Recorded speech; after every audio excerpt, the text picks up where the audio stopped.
If you thought the flooding in the UK was bad, you have to have a look at Mozambique. They are having floods of epic proportions, so much so that some communities are isolated so much that the only way they can get any food or any supplies is through helicopter. You now got communities that are just surrounded by stagnant water, and you know this going to breed bacteria and all kinds of problems. Hundreds of people are no longer with us. I think it's affected hundreds of thousands of people, and it's I think affected almost 2/3 of the country. It's really bad. It's just been torrential downpours there. They mentioned in when I watch the news, oh, due to global warming. Is it? Is it? I don't know. Every time I hear that, we don't know enough to know that, do we? Because according to them, we would already be underwater in some parts of the world already. I think we just got to take it in its stride. I don't think it's good. While I don't think it's necessarily global warming going on, still don't think it's good to pump all that CO2 in the atmosphere. I think that's ridiculous to think that's not having an effect. But I don't think the world's going to go underwater in our lifetime anyway. And I'm not even sure they're convinced of that. In 1 minute, they'll say it's getting too hot. And then the next minute, the AMOC is slowing down. And if you don't know what the AMOC is, that's the North Atlantic Current that goes from basically South America all the way to Europe and down back again. And it's what keeps Western Europe mild, for lack of a better word. The theory is if the ice melts in, say, Greenland and in Antarctica, that it puts so much fresh water in it that it would stop the AMOC, which would put us back in an ice age. This is my problem with the whole global warming thing, right? Because on one hand, they're saying it's getting too hot, you're pumping too much. But if it gets too hot, it's going to get too cold again. So really, they're not 100% sure. I'm not saying get rid of all the fossil fuels, but everything absolutely depends on it. When you go to look at any renewable energy resource, they depend on wind, the sun, various other things. And the only way you can maintain it is by batteries, which we all know aren't good for the environment either, because what do you do with the acid when it's done? The only thing we could really do, people, if we really wanted to solve this problem, is to consume less, to use less. As people, we always want more. We always want to do better. We always want to have more. We need to be conservationists, really. We need to start using less, because whatever form of energy we're going to use is still going to be a detriment to the environment. It's just a matter of excess. And it's funny how the people that say they want to save the environment spend a lot of excess to do it, like go on jets to travel, go to all these meetings. And you think, why?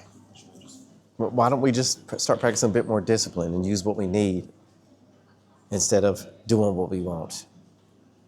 That's the problem, people. And until we solve that problem, we're getting nowhere fast. In Venezuela, they have now officially opened the oil markets. Because basically, since the dictatorships, which started in the late 90s, the oil markets have basically been closed off to the world apart from Russia, Iran, and China, the ones that had the access to it. Funny one, ain't it? But either way, I was watching in the news how you could look at when Venezuela was doing business with the U.S. when it came to oil production and prosperity. There's loads of abandoned suburbs in Venezuela. And people are hopeful that this will bring more wealth, more prosperity to Venezuela. And I'm quite sure it will, because the the government control of it was a detriment to the people. I mean, we could just look at the history. When there was less government control and they allowed for private investors to get involved, it allowed for a chance to make it. And that's the thing. People will look at capitalism in Western countries and they'll say, well, capitalists, they get all the money, they benefit, and they do what they want. And they'll equate working for an employer to slavery. But it's kind of slavery is the opposite of capitalism. I mean, even in the U.S., the Southern plantation owners were against capitalism. And the reason why is because capitalism allows for a choice. These people that get wealthy, that have all the money, the people that work for them choose to work for them. No, they're not made to work for them.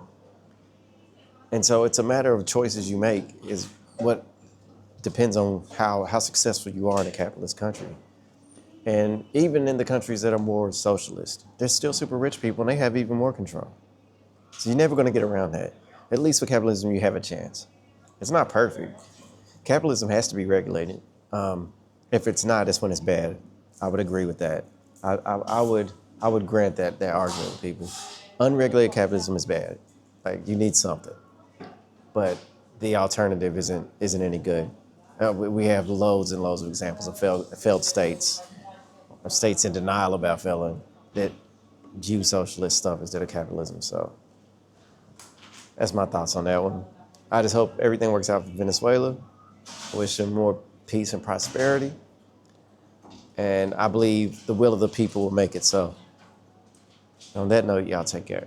Now, this video is just about an observation, basically, of how the media presents information to people. If we look at the shooting of Alex Pretty, we see initially the government saying, well, look, he was armed, he was resisting arrest, and then unfortunately, he ended up losing his life. But when you look up on what the left were saying, they were saying it was murder, it was done in cold blood. All these crazy, like, they made these statements without any evidence. And so I say that to say this. They're the ones saying that Trump and their administration and the government itself is the one jumping to conclusions, when actually, when time passes, time tells. You know how they say only time will tell, and that's what's been happening. With Renee Good, we found out that actually she was doing this basically almost like it was for a living and was leading the pack. But the initial people on the left were saying, oh, she's just a mother, she was minding her business. And we found out, no, she was there for 3 minutes, blocking traffic and all kinds of other things. Same with Alex Pretty. They was like, he's a nice guy, he's a man that you want your daughter to date. And now a video surfaced where he's like damaging government vehicles and cussing them and agitating them. So it's, from my observation, it seems to be the people that are only jumping to conclusions and making things up are politicians on the left. Not all of them, just some of them. They're the ones saying this, making these conclusions. And they're saying things that are actually inflammatory. Like they're saying things like, they'll describe it as an assassination or something. And then when you get all the facts, well, if the guy if he was peacefully protesting, he didn't even have to be there for one. And there's a history of it. And they go out of their way to try to paint these people as like flawless, innocent people.